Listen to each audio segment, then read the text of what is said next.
మీరు చెప్పింది కూడా రేపు పొద్దున్న నుంచి మేము 40 మందిని ఉంచేందుకు ప్రయత్నం చేస్తాం. అధ్యక్ష శ్రీధర్ బాబు గారు అధ్యక్ష శ్రీనివాస్ యాదవ్ గారు ఇప్పుడు గౌరవ లెజిస్లేచర్ అఫేర్ మినిస్టర్ గారు 12 మంది అన్నారు. మళ్ళీ వాళ్ళే రూల్స్ చదివిన తర్వాత 10% అన్నారు. ఇప్పటికీ వాళ్ళు 14 మంది ఉంటారు అధ్యక్ష. 14 మంది ఎంచుకోండి. ఇప్పుడు మా రిక్వెస్ట్ వల్ల ఏందో అధ్యక్ష, మేము పూర్తి స్థాయిలో కోఆపరేట్ చేస్తున్నాం. మాకు హౌస్ నడవాలనేటువంటి ఆలోచనతోనే మేము కోఆపరేట్ చేస్తున్నాం. నిన్న కూడా హరీబరీగా మీరు అసెంబ్లీ పెట్టినా కానీ మా సభ్యులు మాకు అవకాశం ఇవ్వకుండా బుల్డోజ్ చేసినా కానీ మేము కోఆపరేట్ చేస్తున్నాం. మేమేదో పనికిరాని రాజకీయాలు చేయాలి, బయటికి పోవాలనే ఆలోచన మాకు లేదు అధ్యక్ష. దయచేసి లెజిస్లేచర్ అఫేర్ మినిస్టర్ గారికి రిక్వెస్ట్ ఏంటంటే, నా రిక్వెస్ట్ ఏంటంటే sir I stand correct. Better sir, I wish the house correct me sir.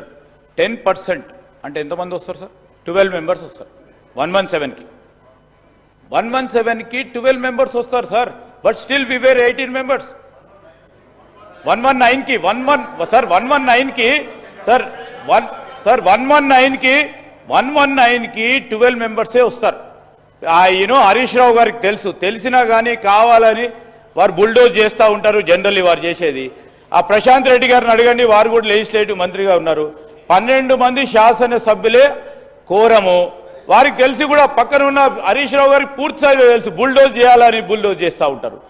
కానీ ఈరోజు నేను గౌరవ మాజీ మంత్రి గారిని శ్రీనివాస్ యాదవ్ గారిని కూడా రూల్ కోట్ చేశాను సార్. 119కి 10% is 12 members. శాసనసభ వ్యవహారాల మంత్రి గారికి మేమేదో ఇబ్బంది పెట్టాలనేటువంటి ఆలోచన మాకు లేదండి.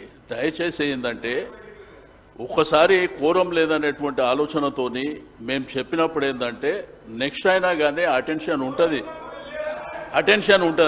మీరే 12 మంది అంటుర్రు, మీరే 17 మంది అంటుర్రు, 117 అని మీరే అంటుర్రు. మా కోఆపరేట్ చేయాలనే ఆలోచనతోనే మేము సభ్యులం వచ్చినాం కదా. మా ఉద్దేశం అది కాదు అధ్యక్ష. ఎంఐఎంఐ వాళ్ళు ఉన్నారు సార్ అధ్యక్ష. 18 మెంబర్స్ అధ్యక్ష లెక్క పెట్టాను.